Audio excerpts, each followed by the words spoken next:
Sorry about that. I hit the wrong button. Welcome back to the final installment of Flux by Jinwoo Chong. Last time, everything went trippy-dippy, and it would appear that our boy had some bad 1% milk, and it caused him to, I don't know, hallucinate pretty drastically. I mean, down to having an episode where he saved himself as a young boy. Very strange stuff. Or was it an hallucination? Good question. You know, it dawns on me that the multicolored goo on the cover is probably meant to represent the milk. Possibly, among other things. Also, the description of the staticky stuff that he encountered. So all this culminates in him going into a coma for... How long was he in a coma?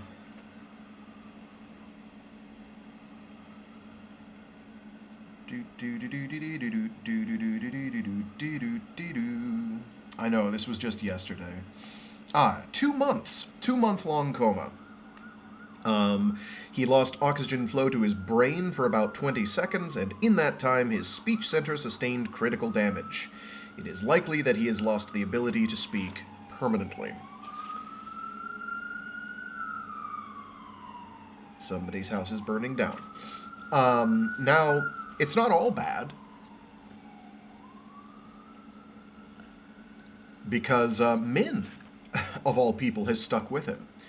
However, she has reasons for having done this, namely that she is pregnant, presumably with his child.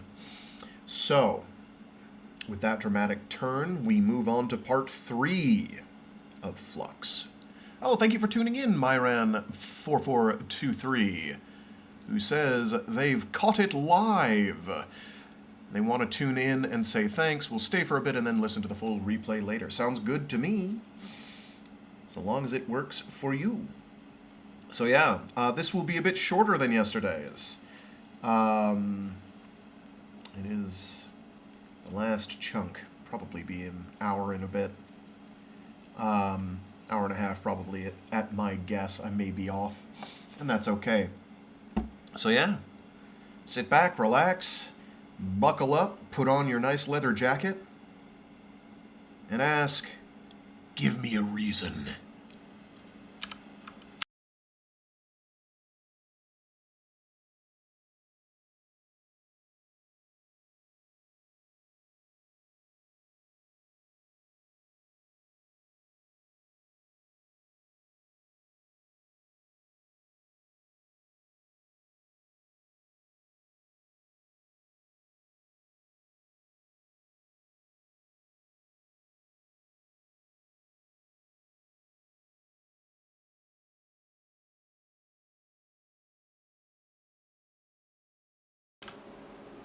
Part 3.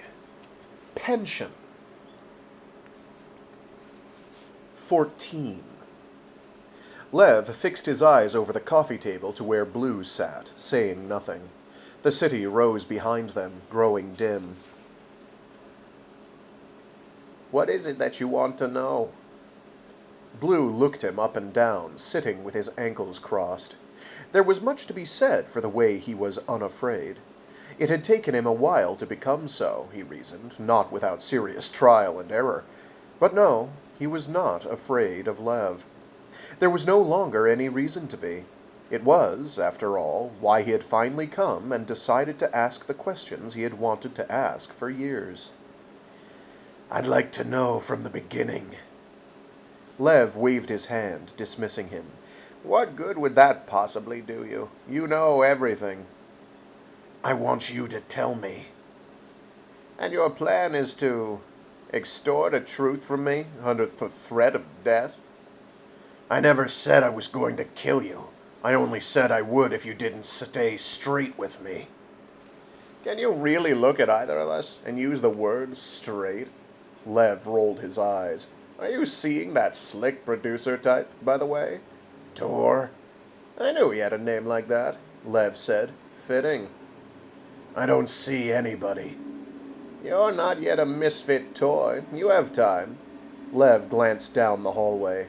With a limp hand, he beckoned for his cup of tea, and Blue supplied it.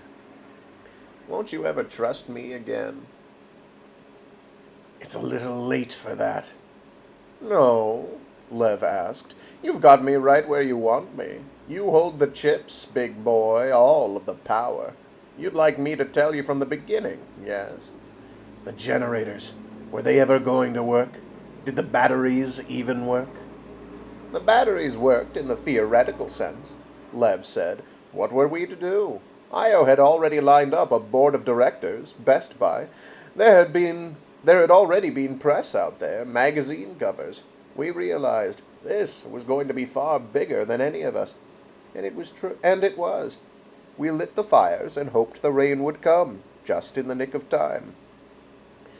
What did Io know about that?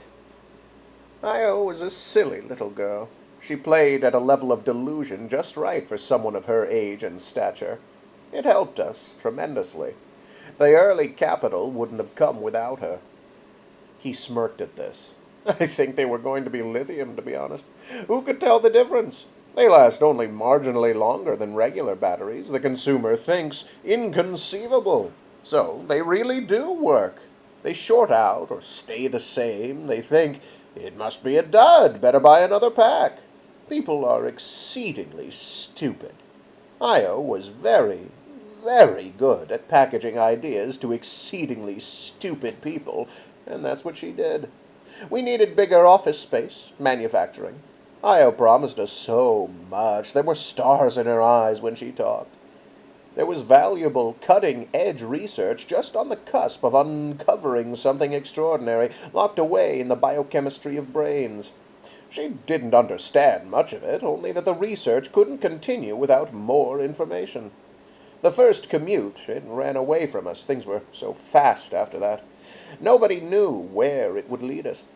Perhaps that was what made it dangerous, what would come to be at stake, the lives we'd involve on our way there. Don't pretend you care, Blue said quietly. You've never said Rye's name, not in 20 years. And you have? Lev asked. He smiled after a moment. You've always flattered yourself. For good reason, sometimes. Would I ever forget that you were once that pretty young thing they pulled out of the elevator shaft? Gorgeous. Did I embellish you to Io to get you a job? So what if I did? I think you'd better stop trying to change the subject. You've got me there. Lev put his hands up. I thought you knew the batteries didn't work. You were always so freshly sarcastic around me. I could only guess. We all knew, didn't we? How else does one idea birth an entire economy without being just a little bit bullshit? Do you see it that way? Bullshit? Don't you? It was real to a lot of innocent people. People with families, whose lives went up in smoke in a single day when the company folded. Did you think about them? No. Lev shrugged. He paused a moment. It was very easy not to, honestly. Blue realized he was clenching his jaw shut and loosened his grip. Lev looked amused by this. Is this what you came for? Are you here to air your gripes? I'll play the therapist. Maybe you forget all the time we spent together after your commutes. I learned a great deal about you. I thought the whole point was that I didn't remember them, Blue said. The tech was experimental. I didn't know exactly how you'd react. Risks were taken. Tell me how it worked. Lev gave a pitiable sigh, collapsing slightly in his seat. We used to have something quite pleasant, you know. You come over here, I make you coffee, I make you tea. It's different today. Why is it so? He paused, paying attention. Something had changed in his demeanor, making his frame smaller, frailer. He was just that, after all. A dying man. It had been so long. No, no, it can't be, he whispered. There's no way. I'm not saying anything. No, you don't have to, Lev said, bewildered for the first time since they'd met. That's just it. I've seen this coming, haven't I? Tell me how it worked, Lev. The batteries. You owe me this. Lev was still staring at him, peculiarly. It seemed, for a moment, that he would not cooperate the way Blue had wanted. Blue had never known Lev to play the way he was supposed to. But he had hoped, nonetheless. He was in the middle of this thought when Lev drank again from the cup. They obliterated a framework around the consciousness, a framework used by the brain, the mind, to place a person within a reality. Take, for example, the heat of a room, the feel of one's clothes on the skin, gravity. These are things acting on us, of course, at all times, yet we don't have to concentrate on all of them at once to feel their presence, to be a conscious mind within those constraints. That was the framework. Something happened to that framework when one commuted. It fell apart. It transformed in ways we couldn't predict. Some were waking up, telling us about visions they'd had of other people, other places, other times. Lev caught his eye. Who gave you that idea? Don't play dumb with me. I was there. Lev pursed his lips. What were you trying to achieve? Anything we could. We followed every route, every tailspin, every tangent. We wanted to know. And why not? The power we held. You couldn't imagine. Did it hurt, then? Lev smirked at him. You'll have to be more specific.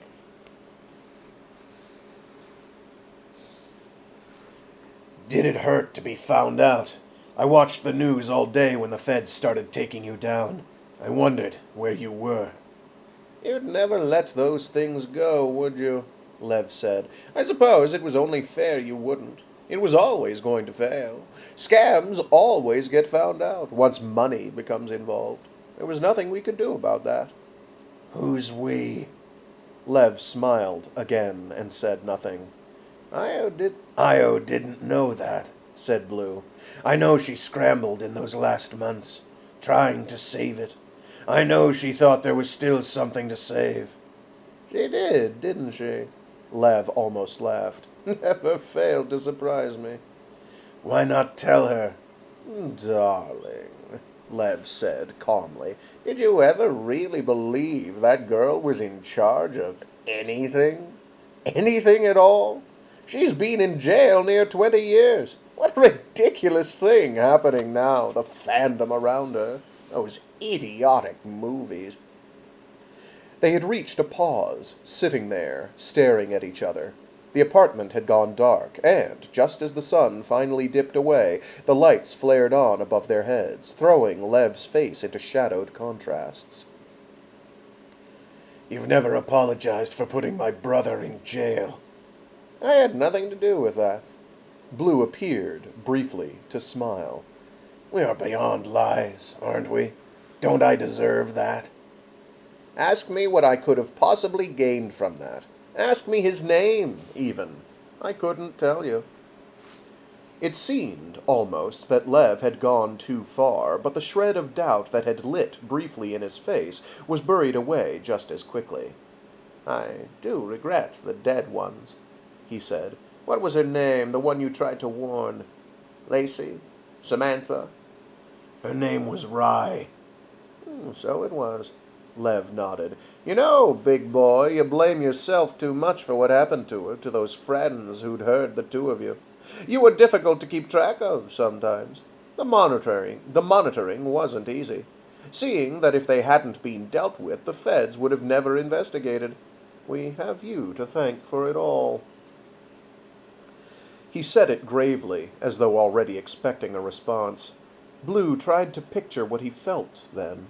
In the hospital, the 5 more months he spent in physical therapy, the day he saw her face on the news, the 2 others, the ones he'd spoken to that day in the concourse, the first ones, the only ones, he had ever told about the commutes. It was perhaps the way it had happened, almost without notice, without consequence, that had broken him worst of all. 3 innocent people who had heard something they shouldn't have and paid for it with their lives. They didn't have to die. You don't know a thing. It makes you vastly amusing, said Lev.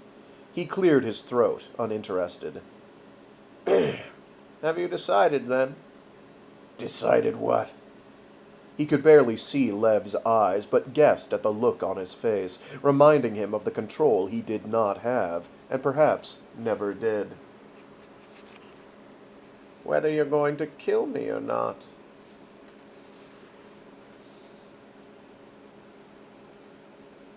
Blue got off at the stop he'd been told to, and ducked through the snow into the liquor store whose window he could see vaguely through the gray haze.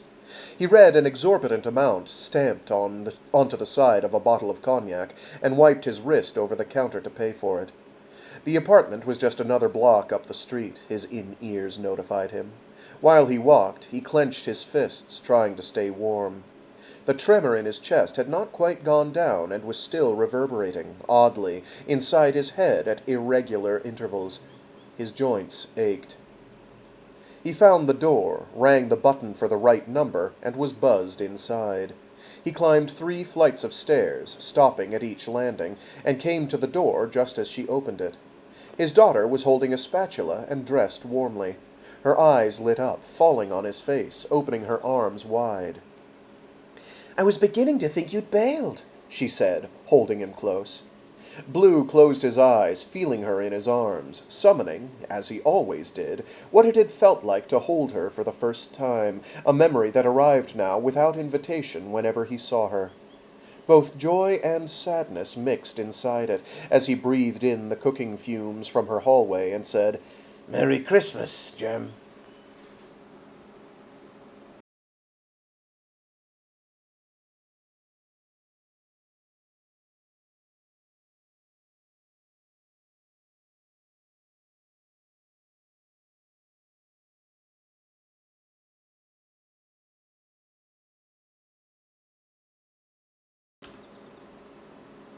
Myron4423 says, really enjoy how the author wove the different story strands together. I agree.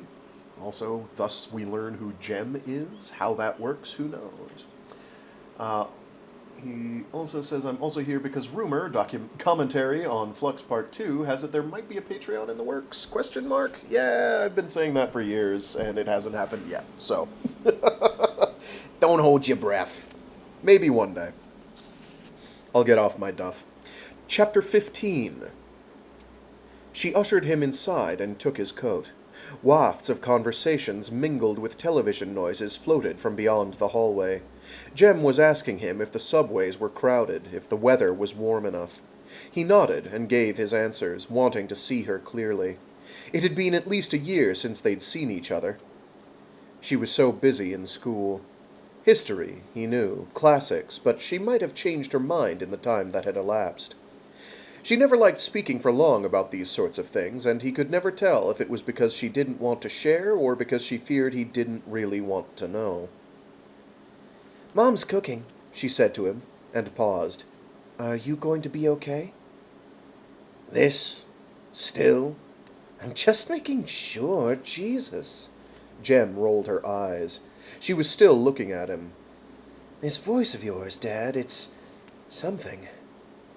She had said it sadly, almost, in a way that he noticed blaringly whether she'd intended him to or not. He followed her down the hall, winding a path through walls that almost touched their shoulders as they passed. Min had bought the apartment shortly after the divorce, around the time Jem had started kindergarten. Small and cramped, but within the bounds of the city, which is what she had always liked. She had never asked his opinion, not that he had expected her to. They spilled out into the square kitchen, and he saw her back. She was washing plates and cutlery in the sink while the television blared. He watched her turn her head and spot him over her shoulder. So this is, like, another example of how the author's awesome, and he's doing, like, these little visual callbacks, so it's sort of like that scene he kept envisioning of his mother right before the end. It's... There's some good stuff going on in here. This is an author who's going places, I hope. As an author. This is a really good early book for any author. It's good in general. She had never...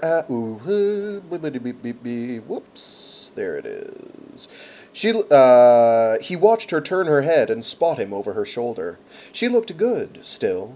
She always looked good. She came over and put a kiss on his cheek, dampening his shoulders with her wet hands. Her lips were there and gone a moment later. "Dad brought us cognac," Jem said over his shoulder. "That's certainly interesting, considering you've never tried it before," Min told her, eyeing him. "You and I'll share it, yes?" "You don't like cognac," Blue signed. "You never bought it for me," she said. "What's this? I thought you'd gone and gotten a new voice box put in. We've been hearing about it all afternoon." Jem had brought over a square-looking boy that towered above them all, the one who had asked for the cognac. "Dad, this is—" She said something very Russian or maybe Romanian that Blue didn't catch. He shook the kid's hand firmly.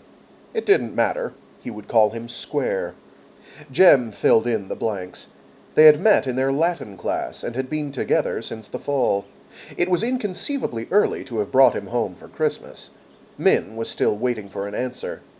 He shrugged. It's hard to get used to. Easier this way. "Did it hurt?" Jem had briefly frowned at him from behind Square's arm, but said nothing. Blue shook his head. He showed her the little pink dot on his neck where the implant had gone in. Min touched it gently with her fingertips. "It looks like it hurt." It didn't. Min smirked at him. What did you go and do this for, anyway?" The television behind him, which had been blaring the news, had begun featuring the clip that had been running for the past few days. Jem and Square took their seats on the couch, talking among themselves. The man called L'Aspirant had caused equal parts outrage and acclaim for his comments of the previous week. Lips, they rebel. The man called L'Aspirant had caused equal parts outrage and acclaim for his comments of the previous week, in which he'd argued in a candid and improvised moment near the end of a press junket that Io Emsworth deserved little to no blame for the deaths of the 3 Flux employees she'd been imprisoned for in an offhand post-interview debrief. In an ash-gray suit, his hair slicked back over the thinning area along the crown of his head, L'Aspirant did not make it known whether the question had been planned. Surely there were greater problems warranting consideration by the man most expected would be president by next January. Blue had seen the clip in various spurts on televisions, on his heads-up display, and elsewhere. It had not yet ceased to floor him. The way L'Aspirant looked, a marked difference from the way he had portrayed himself even just half a decade earlier, before he had announced his candidacy. In the span of a few years he had quit his acting career, married, welcomed 2 beautiful blonde-haired children, and begun to lend his support publicly toward various wealthy and influential liberal meeting houses. Blue remembered a time in which the man, now a suit-wearer, now a family-first public servant, painted his nails black, wore dresses on the covers of fashion magazines. He had played rock stars, sex addicts, policemen, murderers, aliens, billionaires — he now was one in real life — and the like. He had argued, a year earlier, that the world, despite knowing his face, did not know his personhood. A question had been framed early after the announcement of his candidacy for president that referenced a film he'd made in his 30s in which he, in the role of a serial rapist and philanderer, had brutally beaten his wife to death. "People need to separate the art from the life," he had said. "The film was a film. The role was a role. I trust the people of this country to know the difference. They are smart people." It had been a prime-time interview Blue had watched in his living room with the lights off, not wanting to, but unable to stop. L'Aspirant was sitting in a spacious and handsome living room set with a live fire, across a coffee table from one of the new investigative correspondents for the network, a young woman whose bright lipstick looked so perfect that it might as well have been lasered onto her face. Let me ask you this, Hadrian, she'd said. Do the allegations that surfaced against your father when you were in your 20s, just starting your career, justify a response from you in this new political context? L'Aspirant, who had been given said name by a digital news magazine in a profile that highlighted his French ancestry and numerous grand and great-grandparents' military service, had nodded, firmly and pensively, while receiving this question.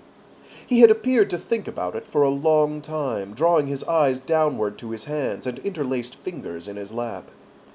"My father was an imperfect man," he had said, at last, "a man with numerous vices, who hurt almost everybody around him in a cycle of violence that, both tragically and inevitably, ended in his death. If you're telling me that I, as a political candidate, as opposed to a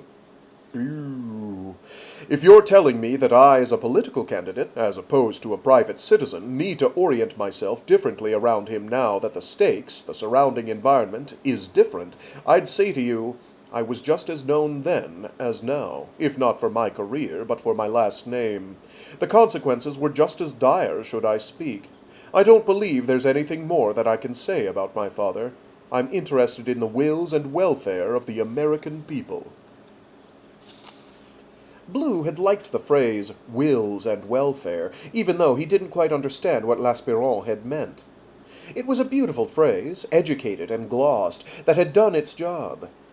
It was a phrase L'Aspirant began to repeat at his speaking engagements and campaign appearances. It was as yet unclear what might become of the Emsworth soundbite. Some critics were indignant, accusing L'Aspirant of exercising his staggering privilege with stunning amounts of indiscretion. Others began analyzing his inherently capitalist opinion as indicative of legislation that was sure to come within his future administration. L'Aspirant had yet to comment on the backlash surrounding the interview, and it was unlikely he would, at least not for a couple days, after which it would no longer be news people cared about. Jem was looking at the screen, curling her arm around the crook of Square's elbow. He's still very, very hot. I'm disappointed in myself. Am I just going to vote for him because he's hot? Min had come around with the banchan and was setting up the coffee table around the couch with 4 place settings. Blue could smell the sharp kick of sesame oil coming from the stove. Min could cook Korean so much better than he could. She sat across from him on the other end of the couch sectional, ordering them to eat. They broke chopsticks and ate. Square was staying in the country rather than going home to family on account of some late finals. Jem described for them the hell of the train station the previous day. My friends were watching his show last week, the miniseries, she said after a while. I don't know, it's weird. Maybe we all just need to stop watching his movies. I mean, Reagan was an actor. Mom, what was that like? That's very funny, Min said dangerously. Call me 80 years old one more time. Well, you've heard of that show. It's pretty good, considering all the story behind it. You can tell what's going on in the writer's room when they were mapping it out. The way they take the cop and the precinct and turn it all around into this majorly corrupt empire. It's depressing. But largely true, said Square. It's the one thing of his that I respect. He had said it as though expecting gasps, applause. Blue ate, silently. He had not brought it on himself to speak about L'Aspirant's last project before his retirement from acting. What was there to say about Moto, anyway? That's italicized, so it's a proper title. A young Vietnamese orphan is raised by a white police officer with political aspirations and paraded to the public as a grateful ward while the officer climbs the ladder to police chief, then mayor, then governor. The child, played by 3 different actresses, eventually grows suspicious in her young adulthood to the circumstances of her kidnapping from her immigrant family, and eventually sees through his fall from grace, gaining in herself a voice. It seemed exceedingly dark. L'Aspirant played the police officer, a being of pure malice who regularly lied, embezzled, assaulted, and eventually killed in search of satiating his hunger for power. Min had seen something on his face and spoke. TV off, Jem. Let's talk to each other like human beings. It was not unclear to Blue, the show's topical commentary, cheap shots all in all. The corrupt officer's name was even Thomas Rader. It had been partly written, produced, and for 3 episodes directed by L'Aspirant himself. A title card before the final episode, in which Moto plans to kill her adoptive father but is beaten to it by the mother of a dead child whose case had languished in the courts, read, "To fathers everywhere." The message was blunt, inelegant. They had at least gotten the jacket right, same color and make. Blue didn't want to think about whether that was a point toward or against its favor. So, Min had addressed Square, you're studying with our Jem. What's your concentration? Byzantine, said Square. It's a fascinating era and people. We've been to the Ancient History Museum uptown. It's one of my favorite places on Earth. I'll take you, Mom, Jem said excitedly. The revamped wing is unbelievable. I was just telling Jem, said Square. We'll have time to go back there after New Year's, I'm sure, before the semester starts. Min smiled appreciatively at him. Blue almost laughed. He knew that face. He was stunningly familiar with that face of hers. What were we talking about? Jem asked. Oh yeah, L'Aspirant, new president. Mom, yes or no? Who can tell? Min waved her hands. I don't expect much from him. Famous people will never stop being so attractive to us. If it won't change, maybe he'll rise to the occasion. I think it's pretty sick, said Square. It's like we're forcing ourselves to tiptoe around the most inconceivably disadvantageous political situation, the only reason being that it's the one available to us. He's such an asshole in his interviews. He's never seen hardship. He acts better in, like, every way. He is better, Jem said. He's famous. We are so screwed. And they thought we were pessimistic, Min said. I think the country is resigned to somebody like him being in power, Square said. It's convenient and shiny, so they don't complain. They had nothing to say to this, despite Jem's glances in their direction. Min had served her hot pot on an oven mitt in the center of the table, short rib and root vegetables that had almost all gone, but was still robed in steam wafting from the table. Blue had not had anything like it in at least a decade. How long did it take you to make this?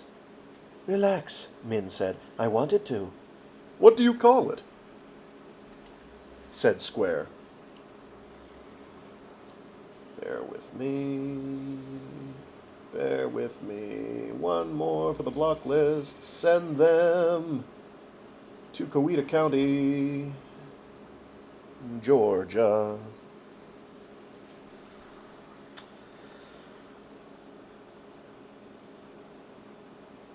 What do you call it? Said Square. Galbi Jim, Jem said. And I know I'm mispronouncing that. Galbi, which should be obvious, but Jim spelled Jjim. If anyone knows Korean, please tell me. Do not hesitate. Galbi Jim, Jem said.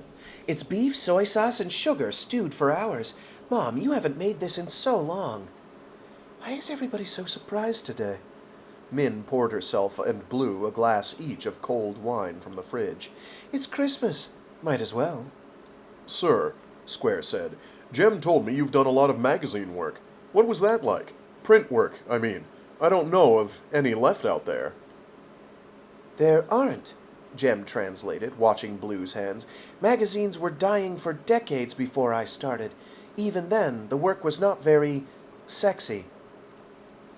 She groaned. Oh, please don't ever make me say that again. It was a little sexy, Min said. Those big offices. You were with at least a dozen firms while Jem was growing up. There was always somewhere new to go. We told everyone he held a record. Most laid-off employee in America. What is it really anymore? Just some social feeds, in-ear audiocasts, news spots. Magazines made kings 50 years ago. You're embarrassing me. Your father is indignant, Min said. Luckily, we aren't married.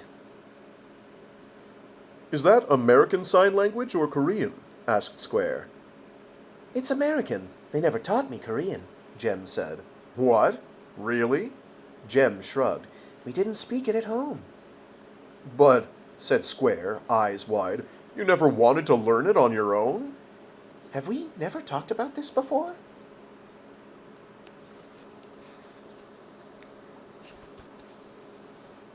Myran4423 says, sounds perfect. And he does know Korean, or they know Korean. Galbi Jim is delicious. I mean, the description sounds phenomenal.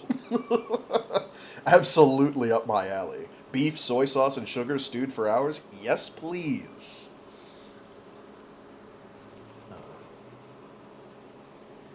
Have we never talked about this before? How could they? Blue thought. They'd been together for 4 days. I'm sorry. Square looked between them. It's just, my parents taught me Czech because they wanted me to be able to speak to my family back home. I don't know what I'd do without it. We have the genes, Min said, laughing awkwardly, but we're Americans. Everybody eat. Was that a conscious decision? Blue hunched himself over his bowl, preferring to count grains of rice rather than answer. Jem had gone quiet. It was, Min said with finality. Why? We didn't want to confuse herself with a fob. We didn't want her to confuse herself with a fob, said Blue quietly. He wasn't sure just how far he'd meant it as a joke, though his intentions were pure, but the look Min gave him was hint enough. There's a lot of literature on cultural assimilation that argues parents erase identity by cherry-picking heritage, said Square. It's, well, I don't want to say irresponsible. He paled, saying it. Blue got the sense he had awoken from a trance, aware now that he was not among some stoner friends at a beat-up kitchen table. Jem was staring intently at the side of his face. You make a fair bit of sense, said Blue, frowning a moment. He didn't know where the implant had dug out let's try this again. You make a fair bit of sense, said Blue, frowning a moment. He didn't know where the implant had dug out a fair bit. It certainly hadn't been him, but he wasn't complaining. We'll remember for our next kid. Dad. I didn't mean any disrespect, sir, said Square. None at all, said Blue, setting his bowl down. Except you might be saying none of us is really Asian. Is that what you mean? No, not at... The assumption there being we don't know how to operate in this country. How to be Asian and American. How to, what, raise our kids?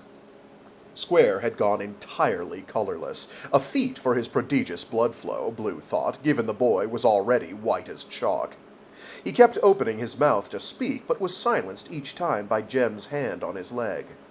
I didn't mean any disrespect, he said again. They had arrived at a point familiar to Blue, and, he suspected, to Jem and to Min as well. And for what? He wouldn't even remember Square a month from now, he was mostly sure, and neither would Jem. He always did this, attacked, dug his fingers in when he could have, should have, let go. Why had it surprised him? He had not quite forgotten the shouting before the divorce, before Min had bought the apartment and taken Jem. Kaz before that. He tried to think on it, finding nothing. He tried not to go there whenever Kaz popped into his mind. But that was the thing about memory. It often obeyed the capriciousness of a mind trying to hide from guilt, but one always had to live with the deceit. I think we all need to calm down. Min was the first to break the silence, swirling her glass. She had stopped looking at him. It was peculiar to look at them both, Min and Jem, the way they'd appeared to brace themselves. They expected more from him, and were resigned to the fact that they could not stop him. He looked down at his hands, flat on his lap, and there was nothing more to be done. Soon the stew lay before them, cold, frozen over with a layer of white fat.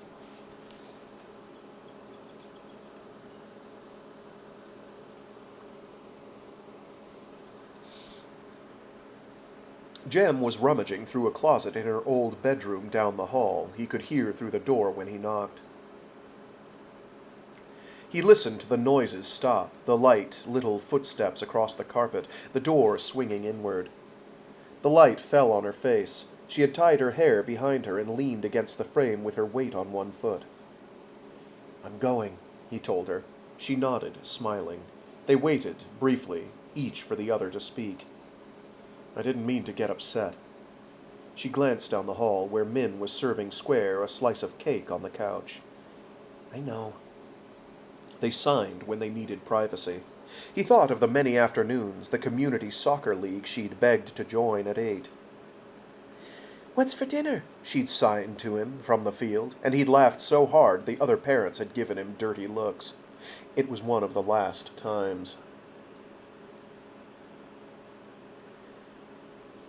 "Where are you headed tonight?" he asked her. "Mom's taking us to Joe and Alan's, and they invited their cousins. I think we're going caroling." He didn't know who Joe or Alan were. He nodded appreciatively. "I missed you." She told him that she missed him, too, quickly, and he saw, where her eyes flitted, that she was looking over his shoulder down the hallway. He put out his arms, and she hugged him.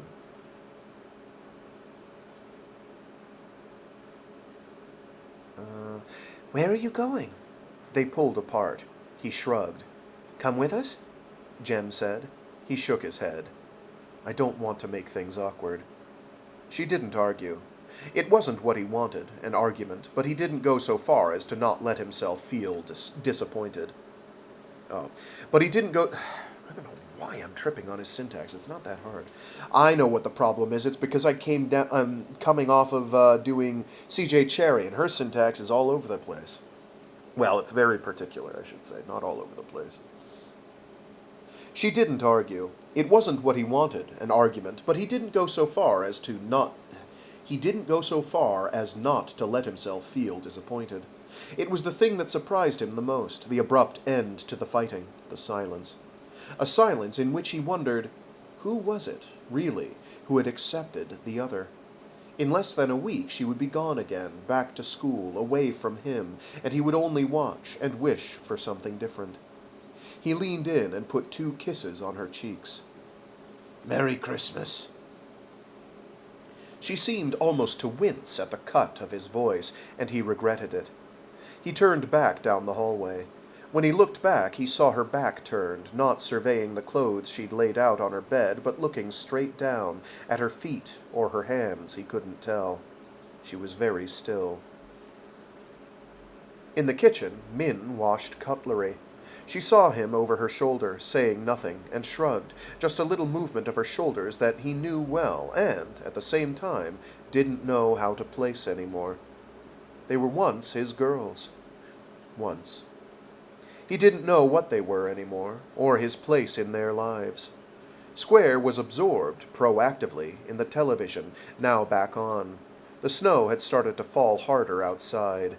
Blue made his exit, quickly, closing the door shut behind him. Oh, thanks for tuning in, Myran4423. No worries. Glad you enjoyed.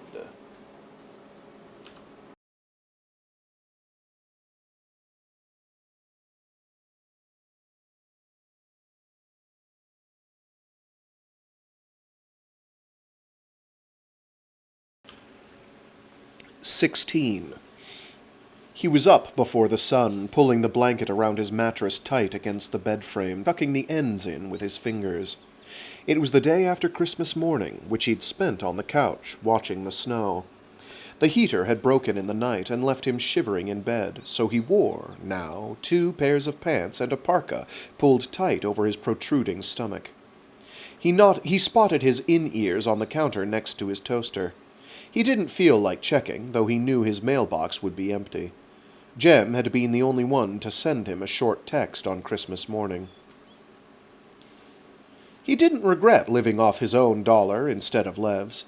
The pension he earned, still populating in his account each quarter, funneled directly into a trust that paid Jem's tuition. He had forfeited the entirety of it in his will. The condo had a bedroom, a small bathroom with stand-up shower, and laundry. He did his own cleaning. He liked today, Sunday, for this reason, though he would be busy today. After lingering by his couch, he picked up the white pearls and replaced them in his ears. News alerts scrolled along the floor where he looked, but he had no interest. No calls. He found himself pulling up a search and typed the name L'Aspirant into the air with his fingers. The video he had seen at Min's apartment featured in the first 100 results, along with a message his official social platforms had posted the day before on Christmas. L'Aspirant appeared before a fire in a handsomely upholstered couch with his wife and second baby. Blue let it play. "Friends," L'Aspirant pronounced delicately, "this, as it always has been, is a time for reflection. Among family and loved ones, we find ourselves often able to wipe away some of the banalities of our lives as best we can." "Jesus," Blue said. "It is here, during the holidays, in which the things we value most are seen to shake loose from the noise and make themselves best known. For me, that thing is you, the great people of this great country that I hope to gain the right to serve come November of next year."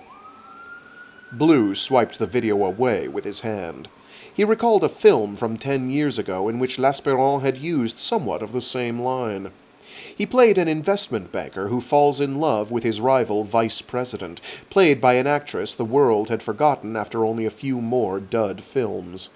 It was one of his only romantic comedies, and had enough notability and producer ingenuity to result in several high-stakes awards that season.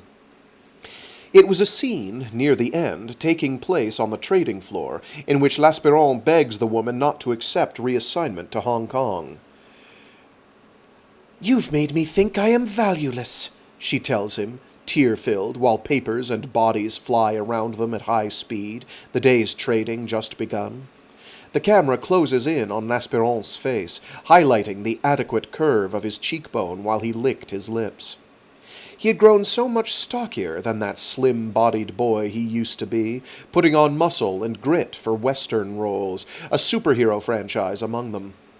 His eyes are lit, already aware that what he is about to say will win him both the girl and a hefty promotion, and he says, "Value is traded, bought and sold, but there is a good outside the market, a thing unable to be assigned value, a thing that is priceless. That thing is you."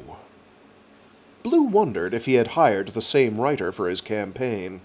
Other than equating women to objects in the most well-intentioned misogynistic fashion, the line was received well. In another 2 years, he'd film Moto and claim a humanitarian award from the United Coalition Against Domestic Abuse, which he would dedicate, on stage, to the memory of his mother and to Maxie Lang. It was the first and last time anybody had mentioned that name in more than 20 years.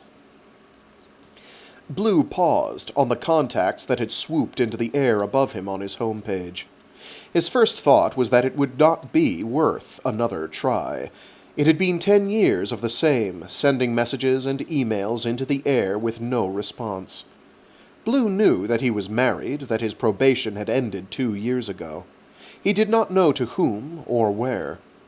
And perhaps that was the worst of it, the fact that the very last time they'd seen each other, Blue hadn't cared, not even a little bit, what happened between them.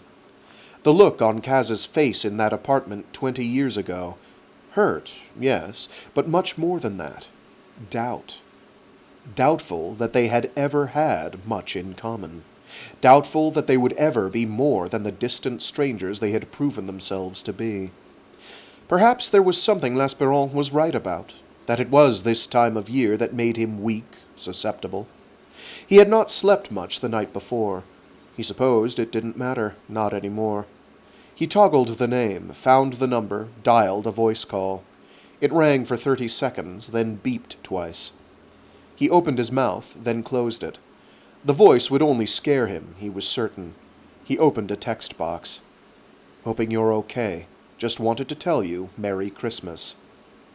He sent it, then had another thought. Please. He let his cursor hover over the word, then deleted it. The sent message had opened the chain between them, a single message for each of the past 5 years, this day to be exact. He read over each iteration, scrolling further. He arrived at what he wanted to see, a single message, the last one Kaz ever sent, dated 7 years ago, just a few hours after Blue had sent his that year.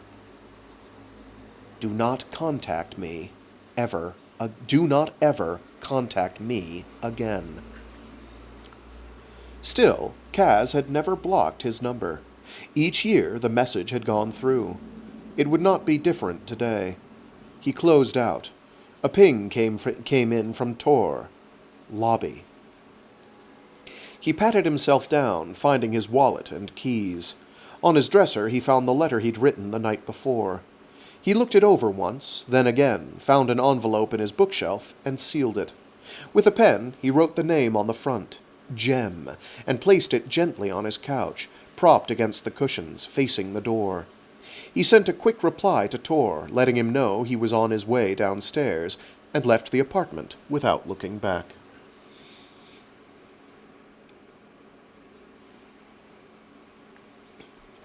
The car that drove them across the river hummed pleasantly under their seats. Tor was reading something in the air, not looking at him.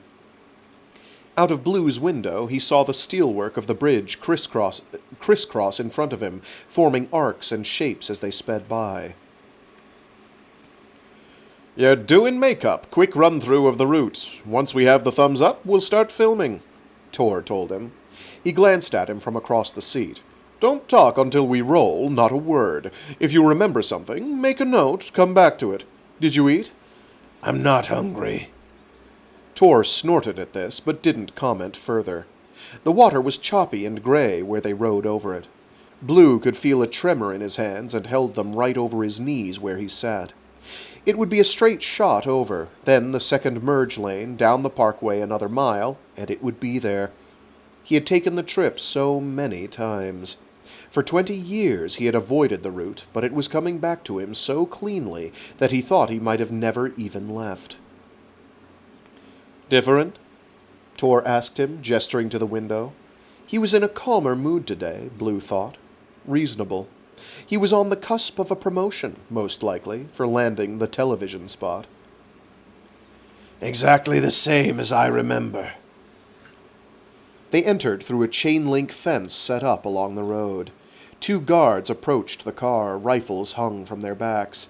They checked the driver's ID, then Tor's, then his, and waved them through. Another 5 minutes down the ramp into the underground entrance. The film team met them in the car park, now empty.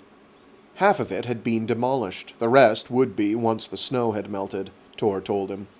The glass-clad building in front of them was dusty, yellowed. Many of the panes had been battered, sprouting cracks all over, but still stood. Bulletproof, Blue remembered. Everywhere trees grew, digging their roots, extending out, covering the concrete with canopies. Artists got to work on Blue's face. His shirt was deemed inappropriate and switched out for a neutral color. Tor took another call. A kid approached him in the chair, holding a tablet. "I'm here about your implant, Mr. Blue. Any discomfort?" He was not the same one who had installed it in his neck. "Are they recruiting all of you out of high school?" he asked. The kid forced a laugh. Blue didn't like this one as much. He handed the tablet to him, pointing at a box at the end of a lengthy waiver. Blue swiped his wrist in front of it without reading. "Where's the other one?" he asked. "The one I met the first time." "We work in shifts," the kid said, shrugging, and said no more.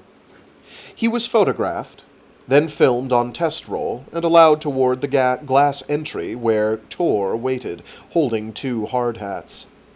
"At all times," Tor told him. Blue nodded.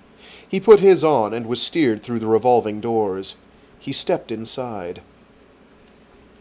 The place they had once called F1 was quiet, not unlike what he remembered. That he noticed first. Despite its openness, the office constantly ran interference speakers in the floor.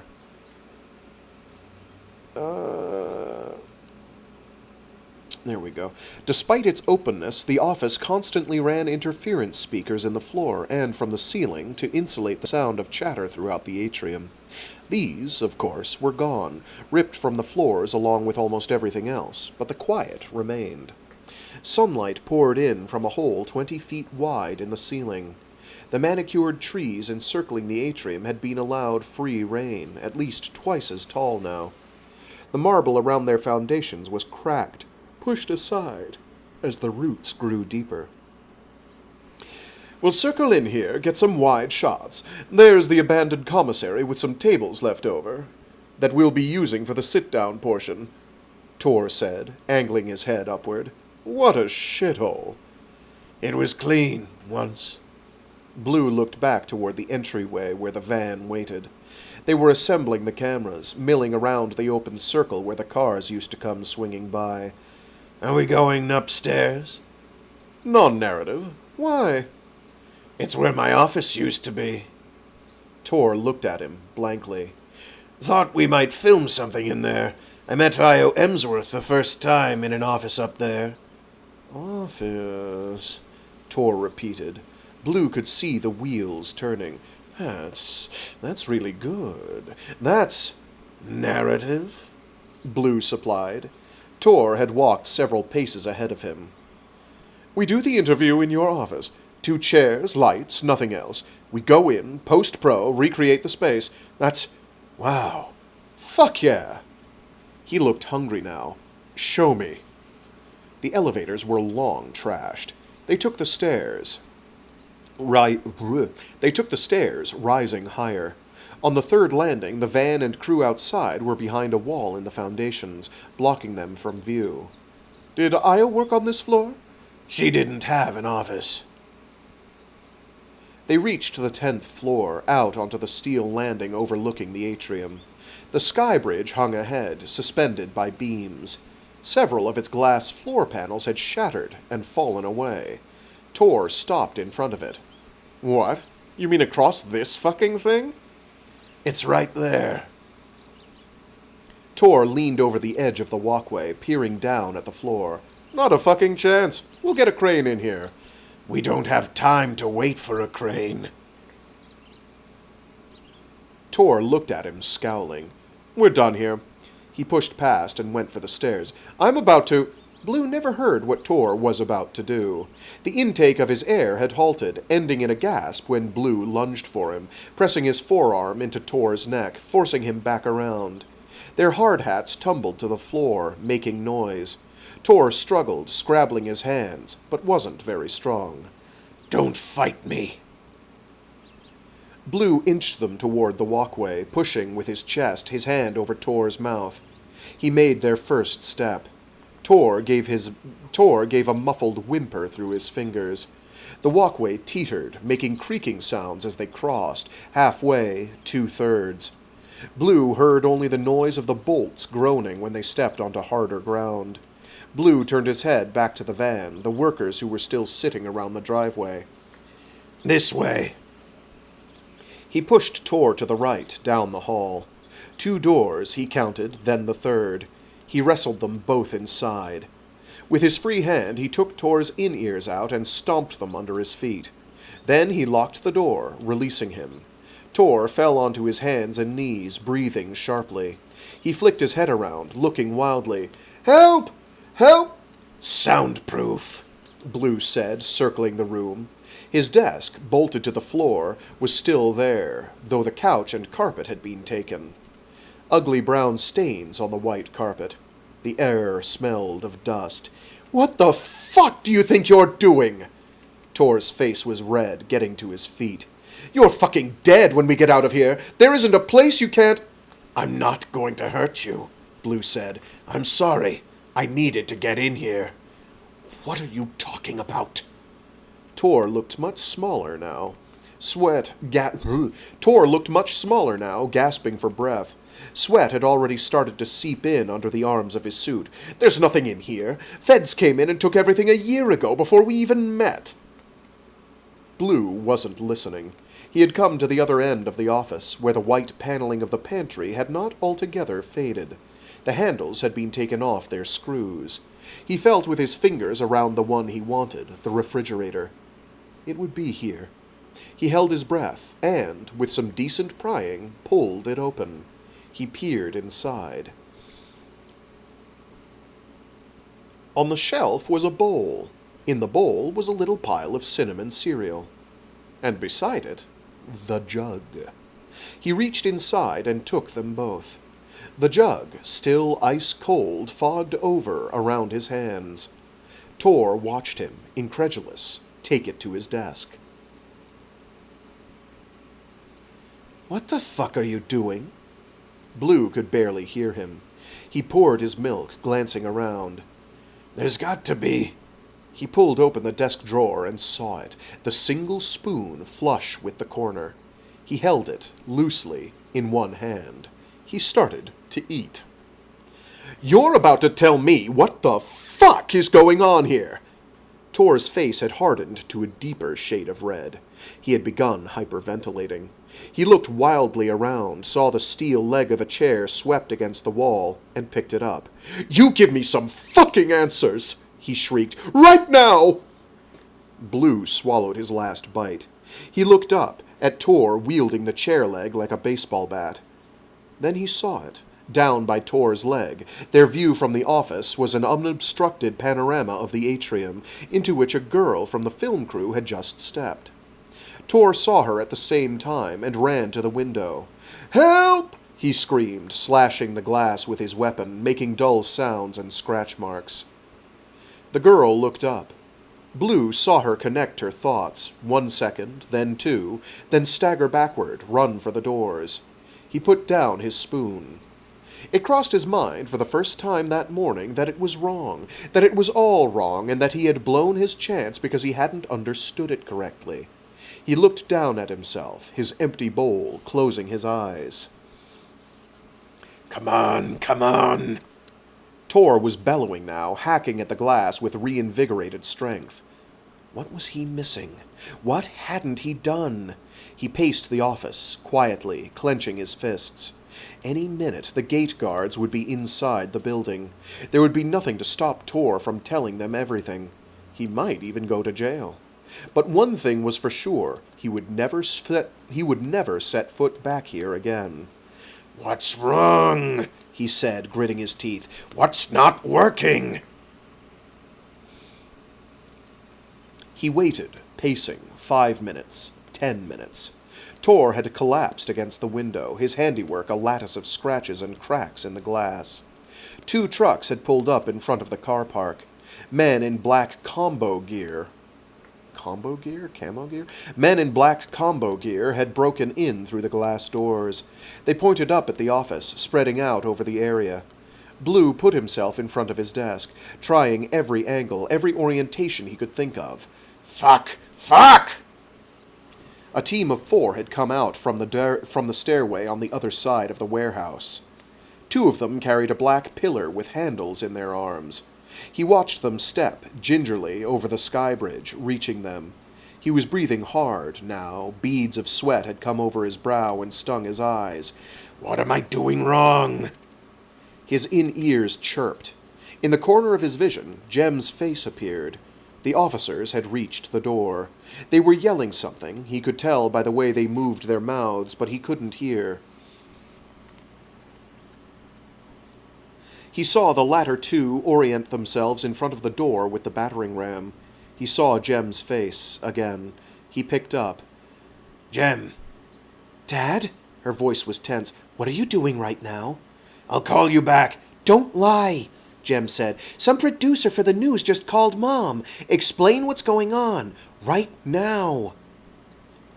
They heard a crash as the ram connected with the door, shaking the ground. Tor pushed himself to the other end of the room, his eyes flitting fearfully from them to Blue. I wouldn't lie to you. They said they've called the police, Jem said. That you're doing some TV thing.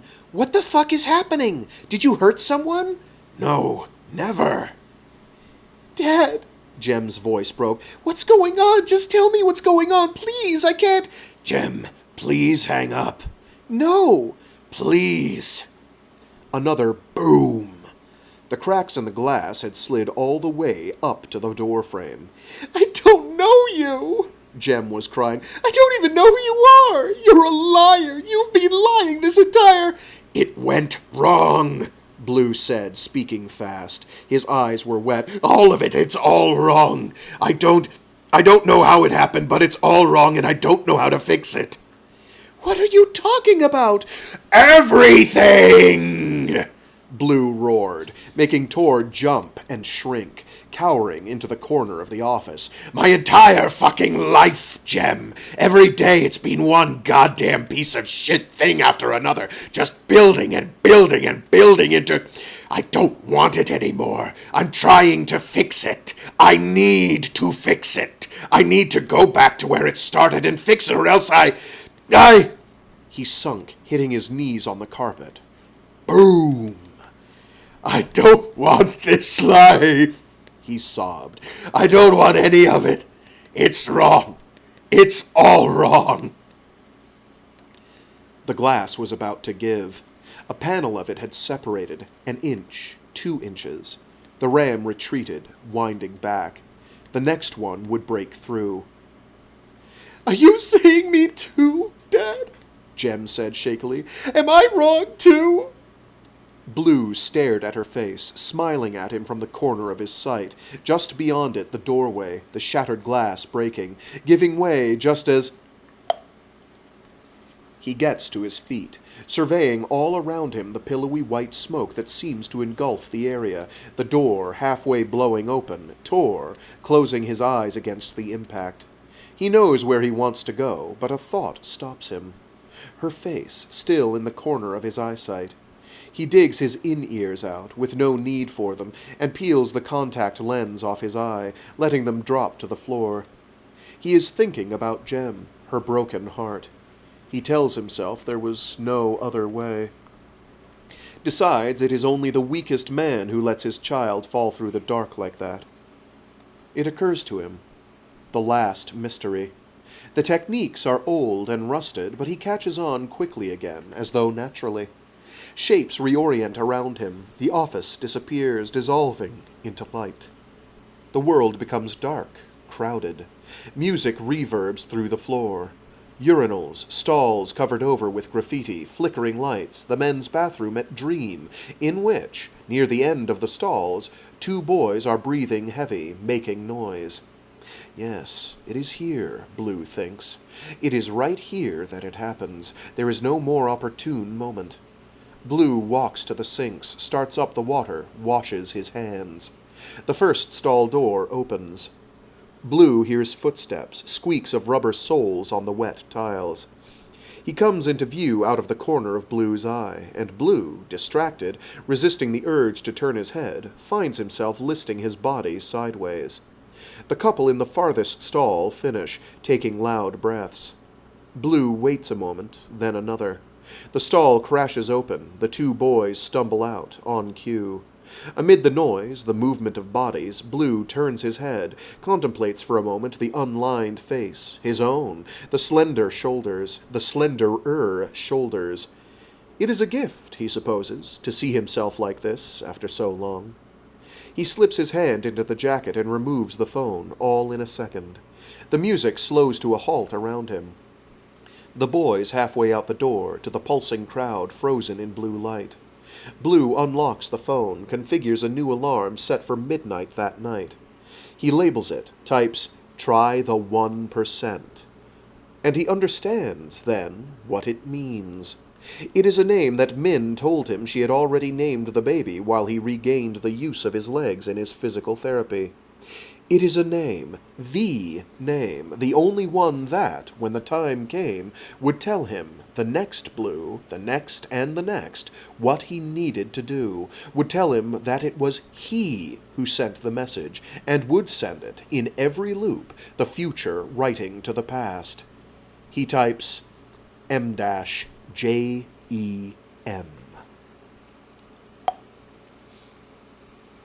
Have you decided, then? Decided what? Whether you're going to kill me or not? Blue gazed across the table at Lev, at his spindly frame and knees knocked together under the hem of his robe.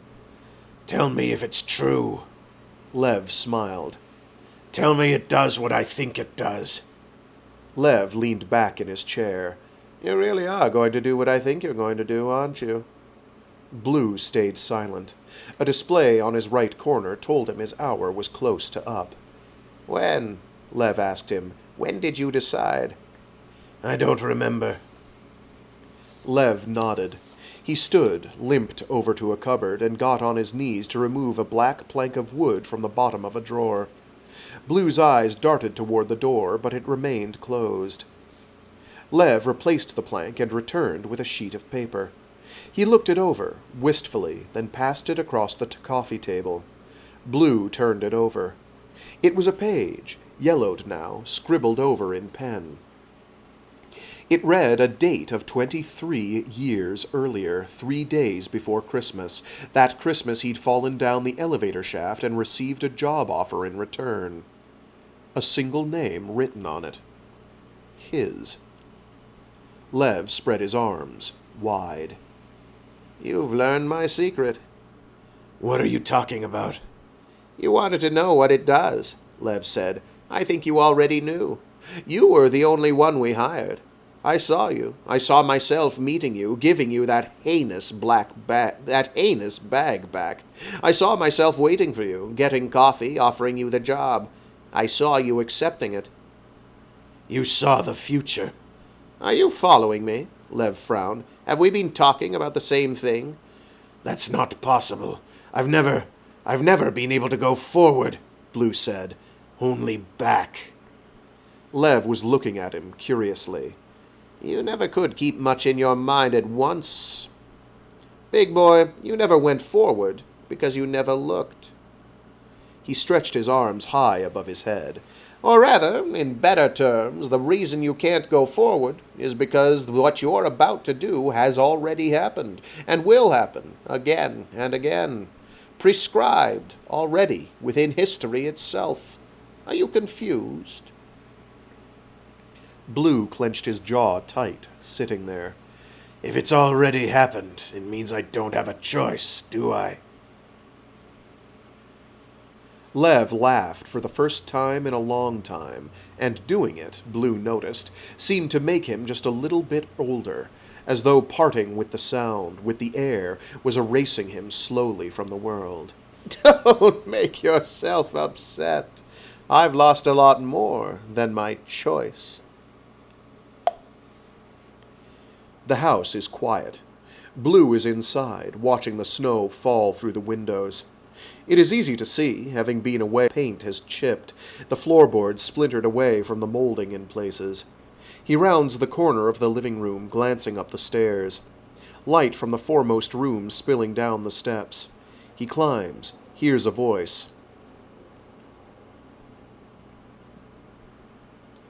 I had them here a minute ago, I swear.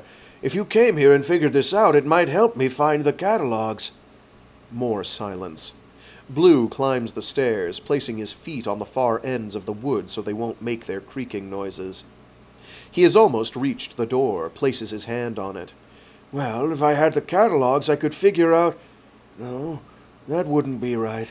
I couldn't ever. I couldn't figure... Blue can hear it from here, the way he screams, clipping the audio.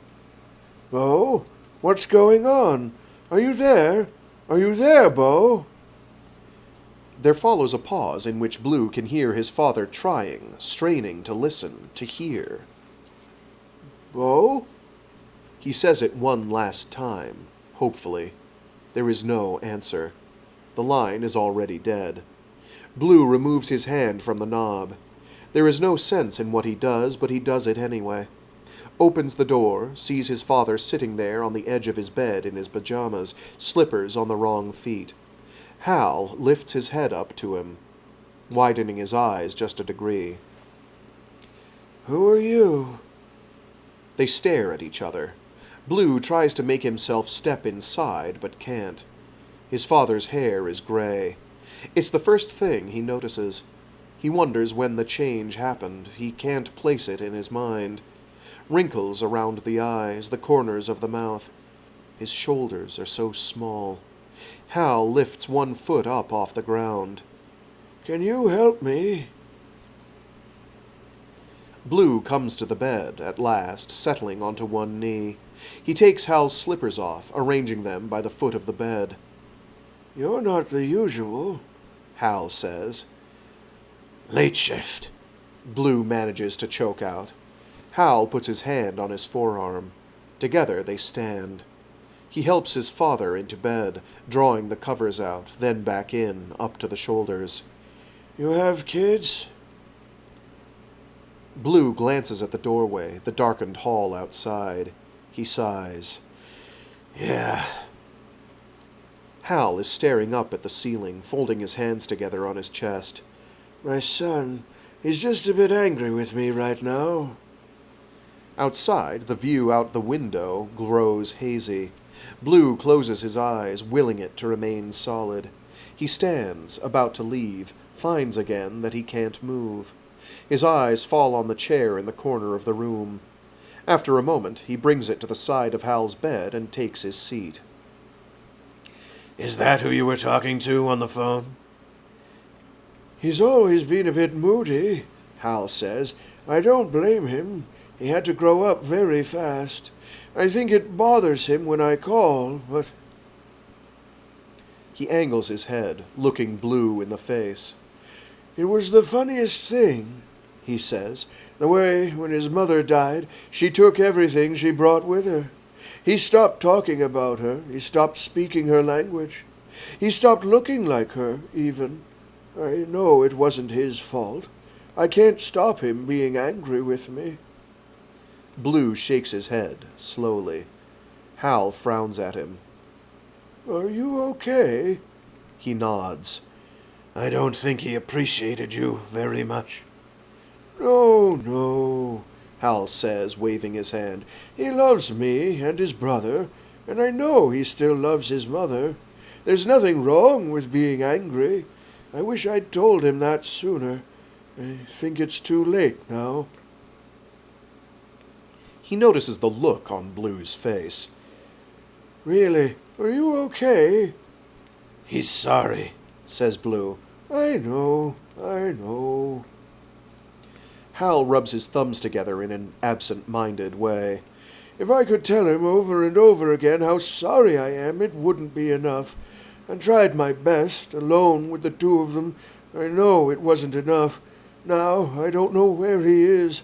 I don't know if he eats well, if he's warm at night. I don't...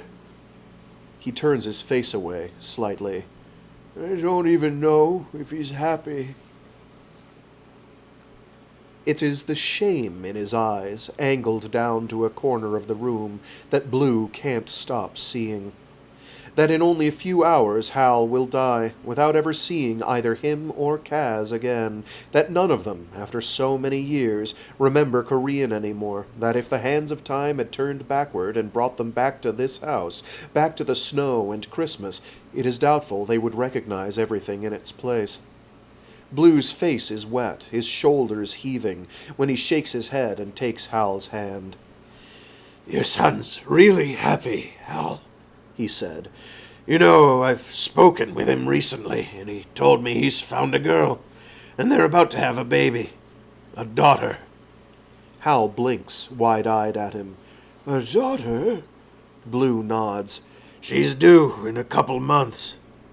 Hal opens his mouth, then closes it.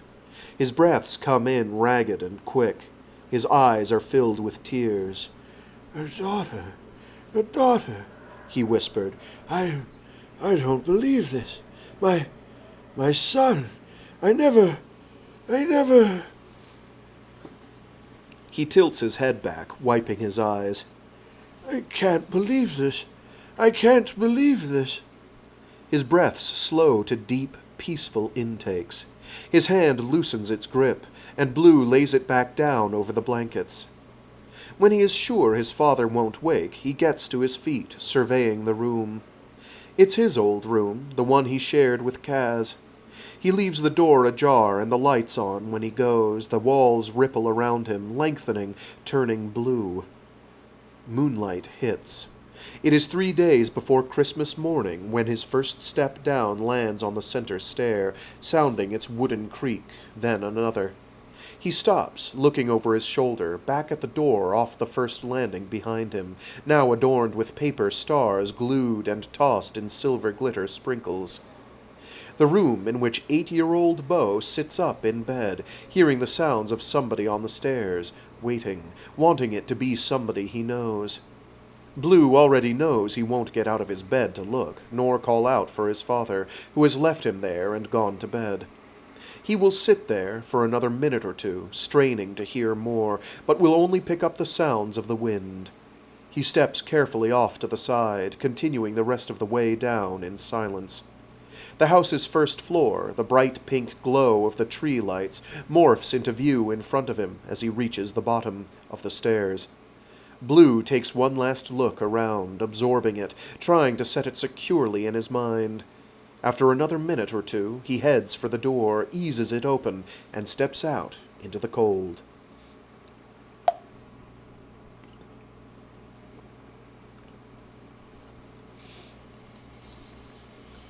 What do I need to do when I get there? I've told you, what you're about to do is already prescribed. It will happen exactly the way it will happen. Why did you try to stop me the first time? Blue said.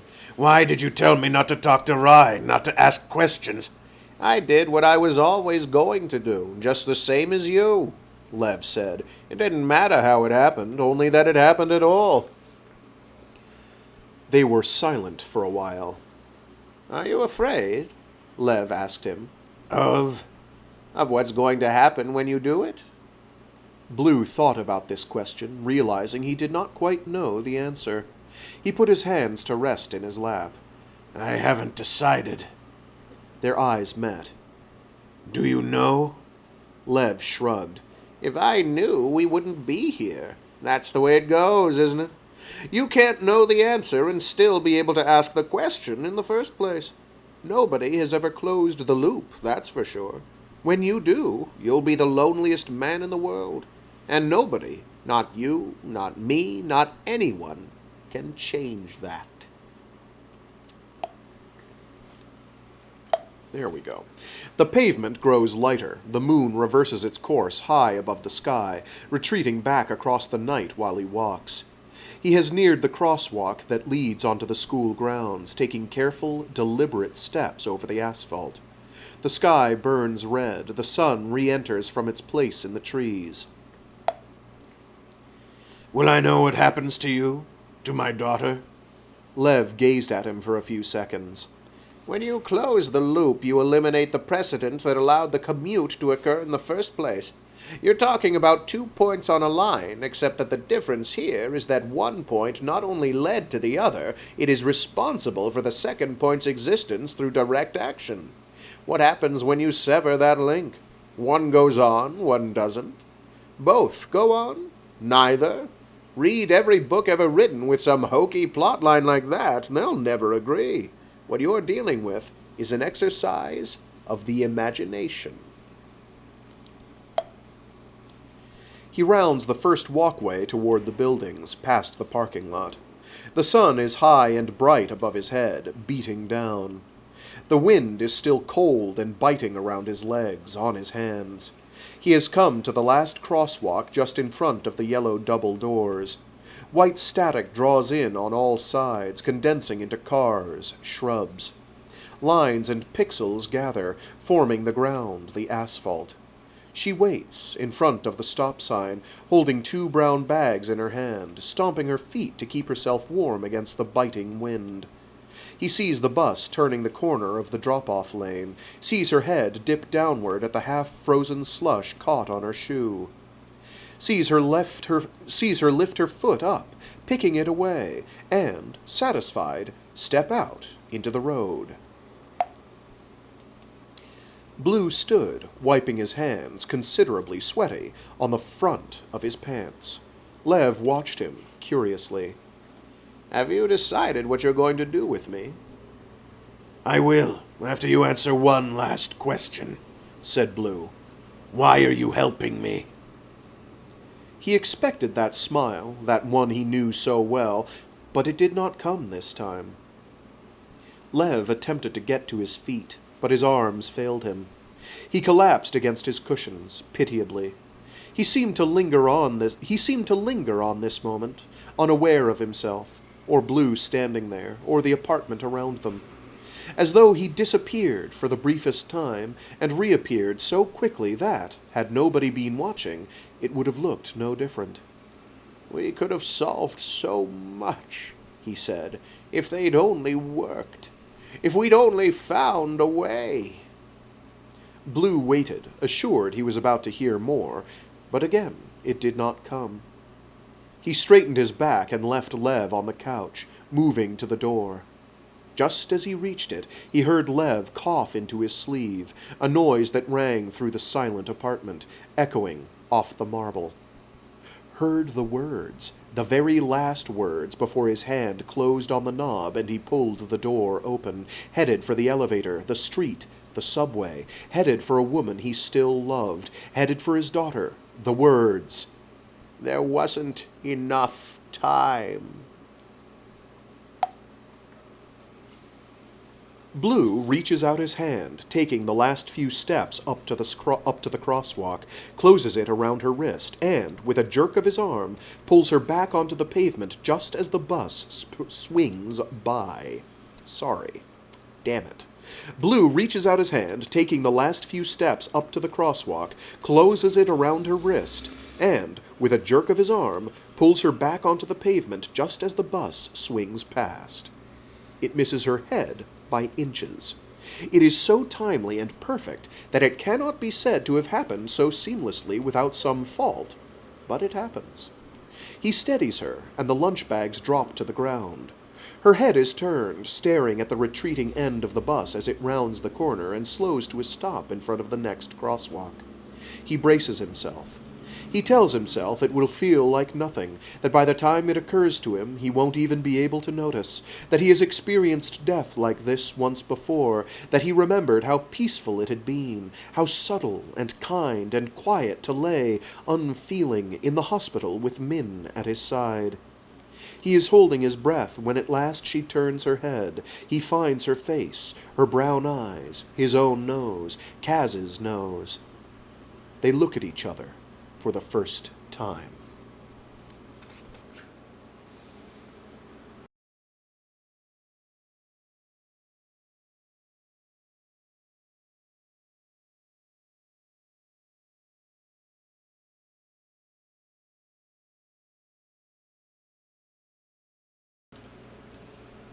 "17. Her hands were still tight around his forearms, braced and tense. Her eyes, widened from the sudden movement, acclimated to her surroundings. He let her go. She turned around, saw the bus again, pulling away down the road, then returned to him. "Oh, my God." He was shaken, still seeing her, still hearing her, but couldn't speak. "That could have really hurt me," she said, breathless. "How? I—" She was at a loss for words. "You saw that coming, didn't you?" The air still hung over them. Jesus. The air hung still over them. Then she laughed. "I can't believe that just happened," she said, stooping to pick up the brown bags. "I can't believe you just—" She looked at him again, folding the tops of the paper shut. "I can't believe that just happened," she said again. "Thank you. Thank you so much. Wow. I'd buy you a coffee, but—" She laughed again. Blue found himself smiling. He cleared his throat. More cars had pulled in behind them. The bell had rung. "Glad I was here," he said. "Very glad," she said. "More than glad." She noticed the bags in her hands. I was just here to bring my kids their lunch. I'd left it right on the counter and... She stopped herself. Thank you," she said again. She looked both ways, crossing the street. She turned around again. You know, you look just like my... She stammered, trying again to laugh. She gave up. "Thank you." She was gone. Blue nodded, watching her retreat inside. The doors shut closed on her back. The sun beat down hard on the back of his neck. He looked around himself. The static had gone. As far as he could see, the way was clear, its borders defined and sharp. He tried again, picturing the house, his condo, somewhere, anywhere. None of it materialized in front of him. He patted himself down. The commute had broken. It appeared full-bodied and violently into his mind. Jem. He raised a finger, trying to call her, and realized that his in-ears were gone. He spun, slowly on the spot, looking at the little parking lot filling in with late parents and children. He was breathing hard, fearful when he remembered it. He brought his hand to his chest, feeling with his fingers through his shirt, his heart beating steadily and securely inside him. He was, alive. Still here. And if he was alive, did it not follow that Jem, Min, Kaz, that they were as well? He thought that it did. He would never be sure, but it was the bet he'd made, with Lev, with himself. He knew only one thing. He would not stay here any longer. He looked back across the pavement to the window, where he could spy the tops of little heads bent over their desks. The door at the corner of the room opened. She poked her head through. The top inch of one black-haired little boy moved, scurrying across the room. She passed him his lunch, smiling, and shut the door. She would cross the building to Kaz's classroom next, then come back out to the waiting car. He started walking, past the stop sign, continued on along the pavement, and after a while had left the schoolyard, the park, the streets he knew, behind. He was not afraid. Curious, yes, he thought he was. But not afraid. He was sweating. With a smooth roll of his shoulders, he took off the jacket, holding it tenderly in his hands for a moment. He spotted a trash can on the corner of the street, took a few furtive steps toward it, then changed his mind, swinging it over one shoulder and continuing on. Naturally, the question occurred, as natural to him as though it had been inside him all along, although he knew it never had been. A question that, if he answered it, might just prove it all, might just allow him a chance at something he never had. As he walked away from a life he was not part of, and no longer could be, just one question. What was going to happen next?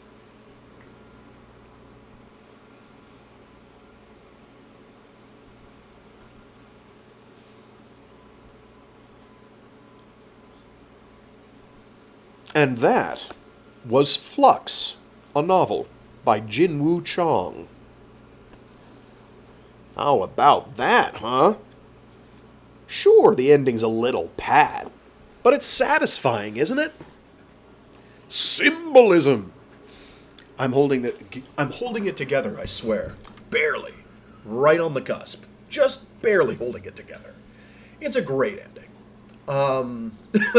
So yeah, that's Flux by Jinwoo Chong. Good times. Published in, 23?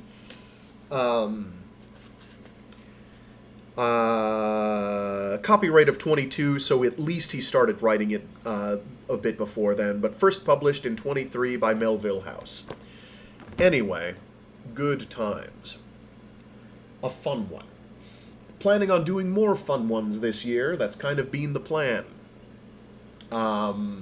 So day after tomorrow, we will start on Regenesis by C.J. Cherry.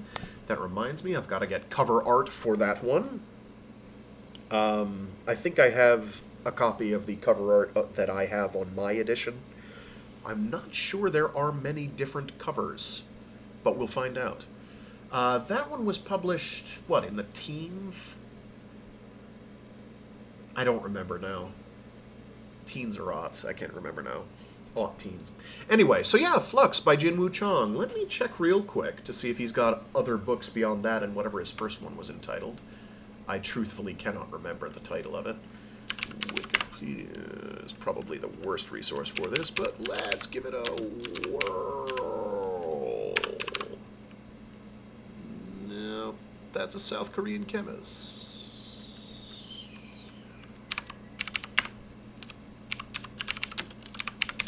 Here we go, Jinwoo Chong, an author. What do we got? JinwooChong.com, perfect. He does have a third novel coming out. His other novel that he's got out already is I Leave It Up to You, which is also a novel. That is his second novel. So Flux is his first. I think he had done some short stories that he had gotten published beforehand. I could have sworn this was his second, but I clearly just misread.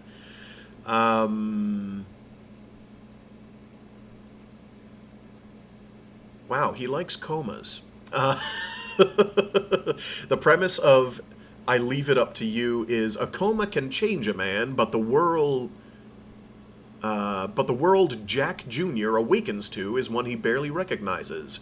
His advertising job is history, his Manhattan apartment is gone, and the love of his life has left him behind. He's been asleep for 2 years with no one to turn to, he realizes. That's a semicolon. With no one to turn to, he realizes it's been 10 years since he last saw his family. Lost and disoriented, he makes a reluctant homecoming back to the bustling Korean-American enclave of Fort Lee, New Jersey, back into the waiting arms of his parents, who are operating under the illusion that he never left. And back to Joja, their ever-struggling sushi restaurant that he was set to inherit before he ran away from it all. As he steps back into the life he abandoned, learning his appa's life lessons over crates of tuna on a bleary-eyed 4 a.m. fish runs, doling out amberjack behind the omakase counter while his tallies the night's pitiful number of customers, and sparring with his recovering alcoholic brother James, he embraces new roles, too. That of romantic interest to the male nurse who took care of him throughout, and that of sage, but underqualified, uncle to his gangly teenage nephew. There is value in the joyous rhythms of this once abandoned life, but second chances are an even messier business than running a restaurant, and the lure of a self-determined path might, once again, prove too hard to resist.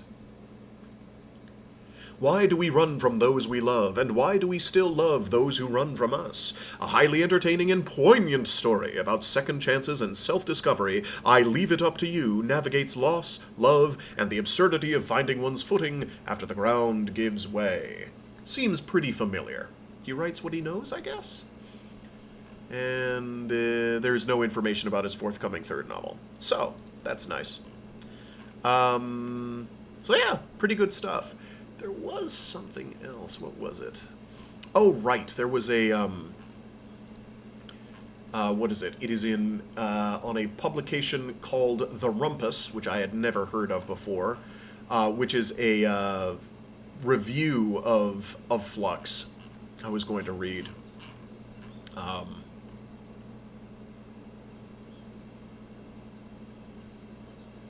And it kind of goes from the angle of cancel culture, scam culture, and separating the art from the artist.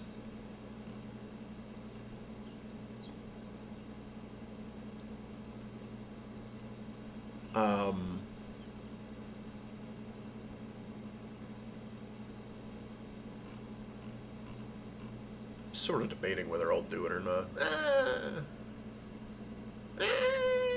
Why not?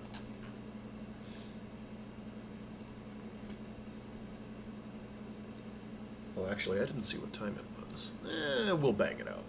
So here is I guess it's an op-ed piece, review entitled It's Not Cancel Culture, It's Scam Culture, Jinwoo Chong's Flux, by Emma Staffaroni, published on February 14th, 2023.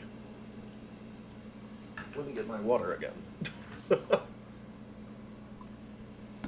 Can we separate the art from the artist?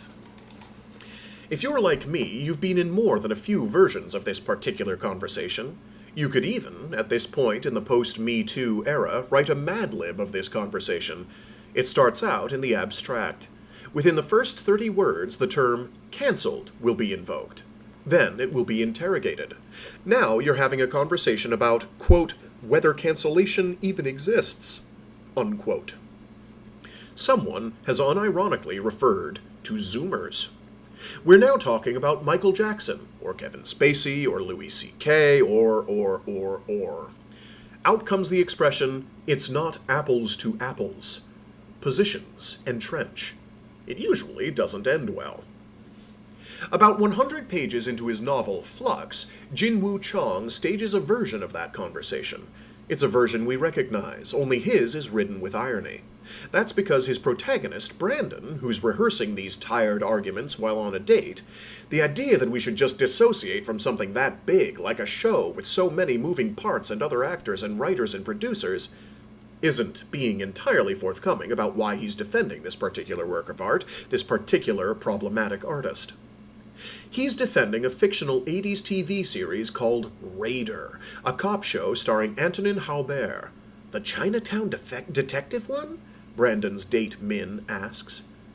Haubert had been the first Asian-American lead in the genre, embodying a gritty, hardened detective facing criminal masterminds. I've read a lot of good stuff, Asian representation and all that, Min comments. Raider was cancelled, literally, by the network, before it got the chance to tie up the loose ends of its high-stakes Season 2 cliffhanger, and Haubert's character, the show's hero Thomas Raider, never has his big moment of redemption. The actor, on the other hand, moves on to a splashy, award-winning projects, leaving Raider to become a footnote in a future Wikipedia entry. It's an early role, one he's barely remembered for anymore.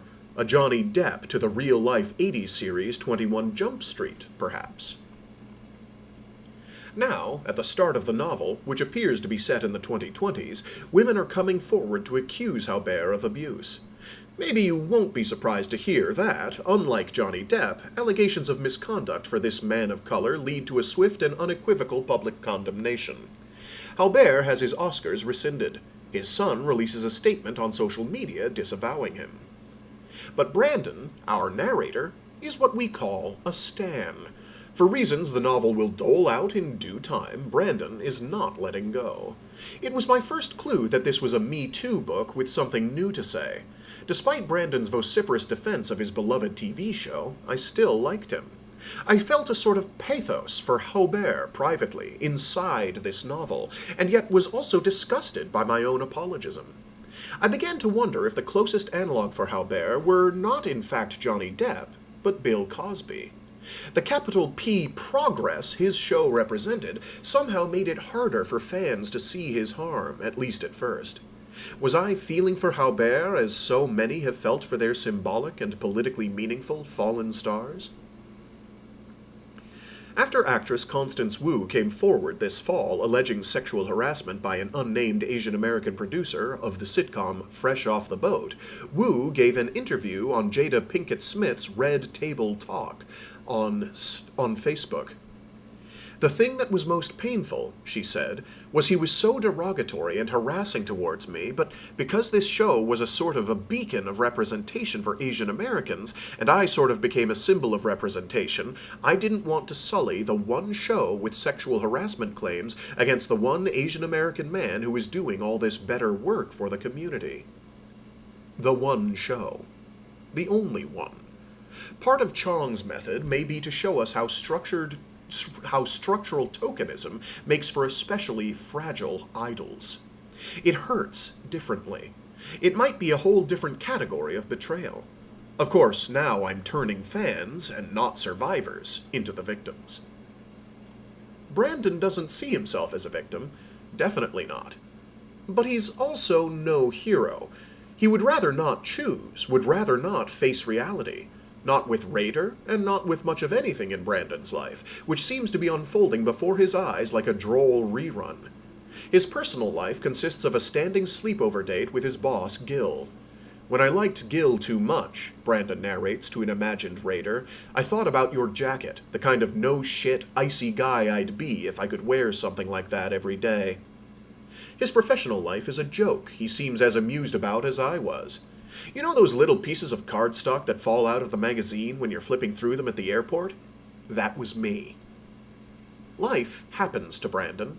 When Gil fires him and the rest of his marketing department, Brandon takes his severance check to the mall and buys himself not the coveted Raider jacket, but a leather fanny pack.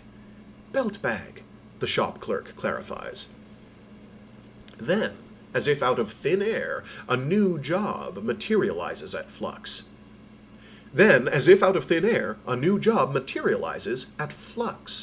Flux is a multi-billion-dollar startup that might be an energy company or might be something else entirely. Its CEO, Io Emsworth, is a kind of sexy punk nerd version of Elizabeth Holmes, a chance for Chong to masterfully satirize and maybe complicate another recognizable 2020s archetype, the charismatic scammer. Because despite the fact that Flux's offices, a kind of army base encased in bulletproof glass, cost a fortune and were designed by the Porsche people, somehow, Brandon notices, nobody is ever around and nothing ever seems to be happening. Can he listen to his gut and bail? Or will he continue to take the bribe and go through the motions, hopping in the company car each morning, breakfasting on company-sponsored cinnamon cereal at the same time each day, putting up with his boss calling him Big Boy? What would Raider do? Flux is not just a story of a young man in, well, Flux. It is also a daringly constructed thriller, a mystery that propels you through it with burning questions, magnetic characters, and gasp-worthy twists. Perhaps because the novel opens with a quote from H.G. Wells' The Time Machine, it isn't a spoiler to say that it's a time travel book. Time travel stories often rely on a certain kind of narrative déjà vu.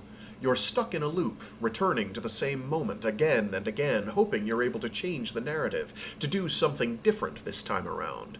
What any time traveler is looking for, in other words, is redemption. Like Raider, the novel uses an episodic structure and a VHS tape rewind effect to slowly bring into focus its true subject, Brandon's childhood trauma, and the grief that is deeply lodged inside him. Because what's often behind our intellectualizing about separating art from artists is a profoundly personal grief.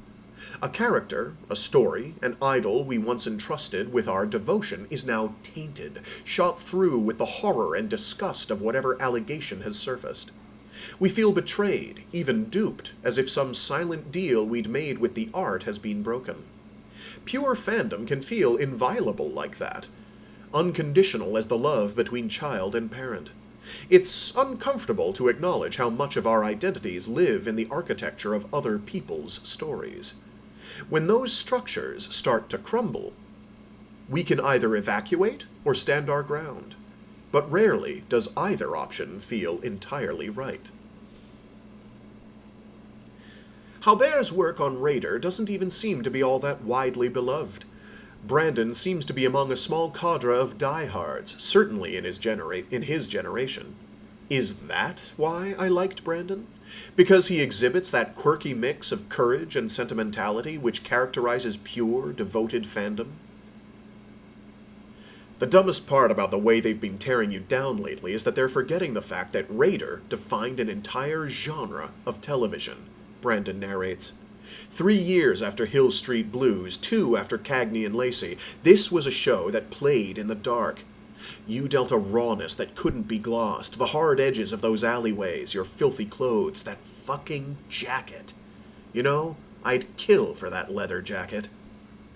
This strategy, to narrate in an intimate second person with Brandon directly addressing Raider, the character, is the key to understanding Chong's sensibility, and to understanding his novel's critical reframing of the cancel culture conversation.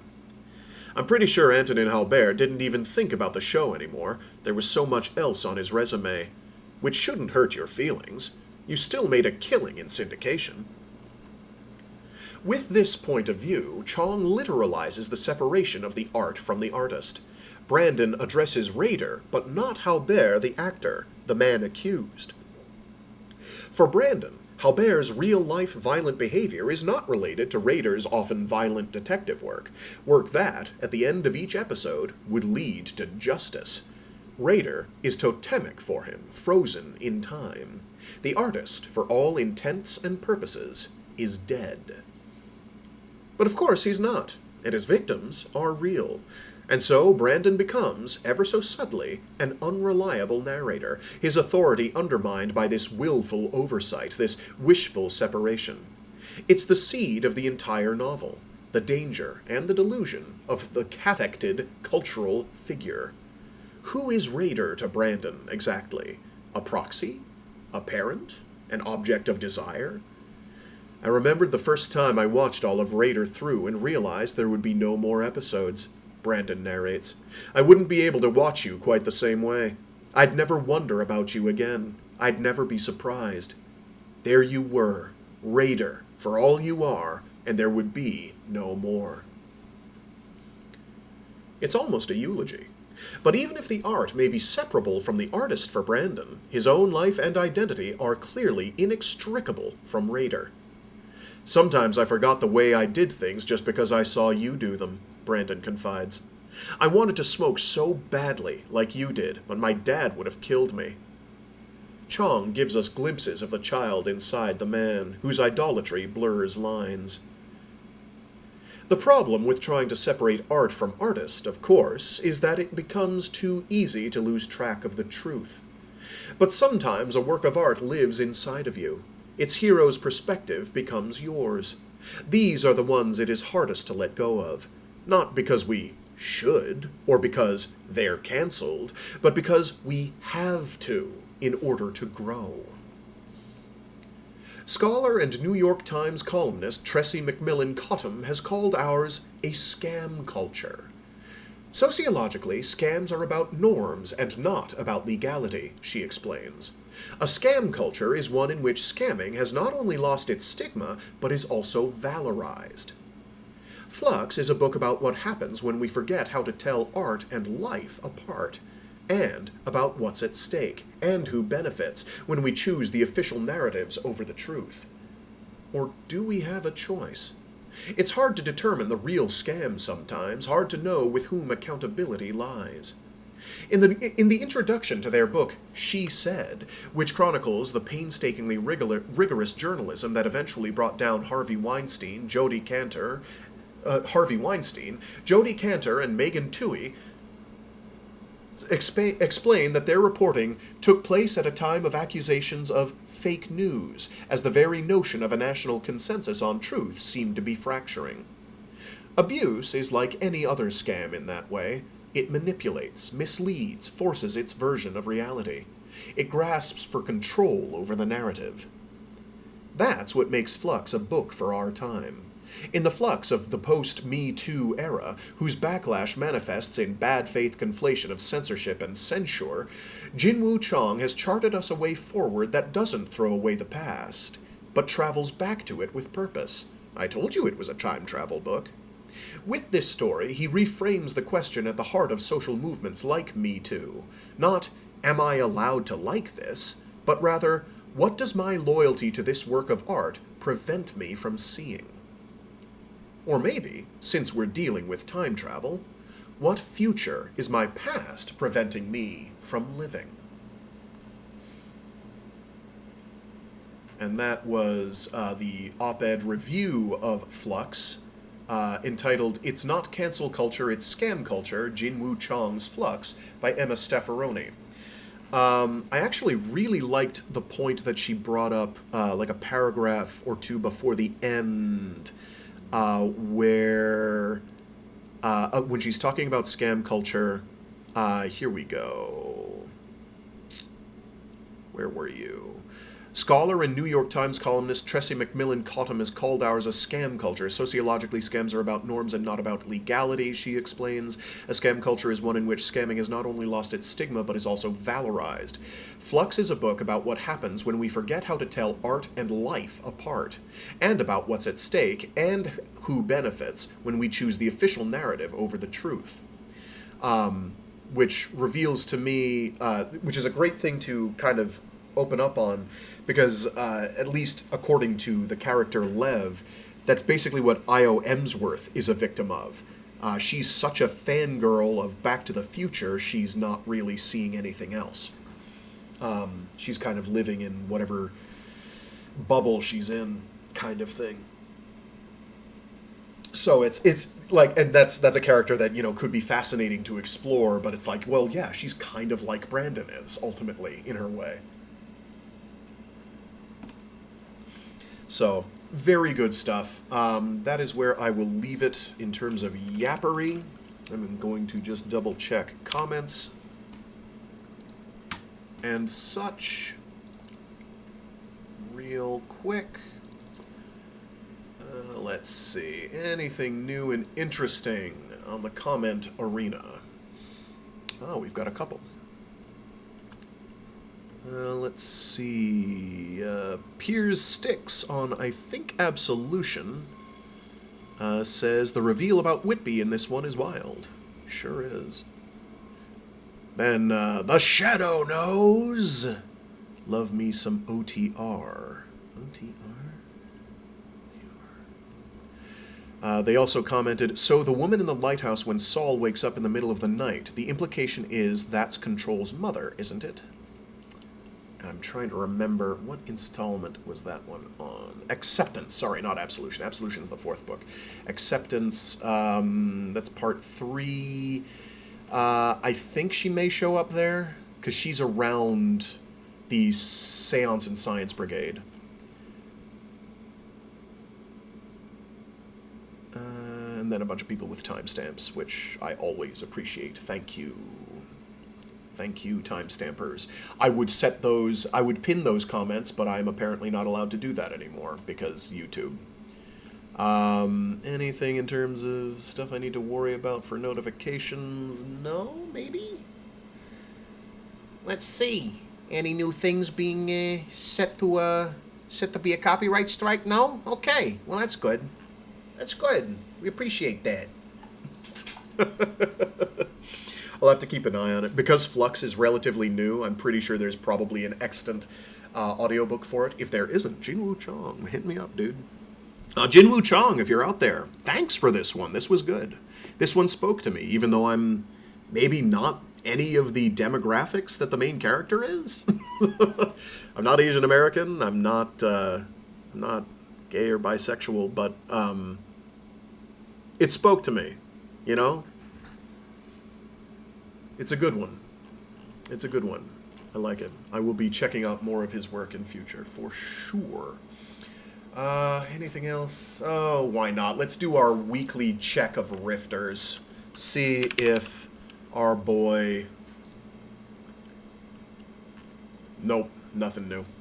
Our boy Peter Watts, nothing new since May 7th. That's okay. I'll live. I won't cry. I won't cry. I just need another book from you, mate. I'm dying here.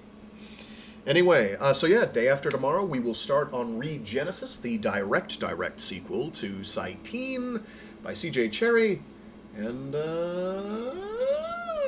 we will move on with that. I cannot guarantee that we will finish that before I have 2 weeks off, but we will see. Fingers crossed. I have the better part of 2 months to do that, so it is possible. I think it's doable, because I believe it's shorter enough than Saitine to be able to fit it in that time frame. Anyway, thanks again to everyone who tuned in. Appreciate all of you. If you're listening to this after the fact, and you're wondering why some of my playlists no longer have things in them, hop onto the Discord. I've got a link to it posted in the channel description. and I think the stream description for that matter. Hop on in there, and I might be able to hook you up with, I don't know, a copy or something. Something like that. Otherwise, hope you enjoyed. That's really all I ask. I don't make money off these, so I do it for funsies. It is a fun hobby. Evidently people like it, which is pretty cool. It makes me feel loved. It makes me feel useful. It's so much less thankless than my actual job. Isn't that always the way, though? Anyway, thank you again. Stay safe, stay sane, be decent to each other.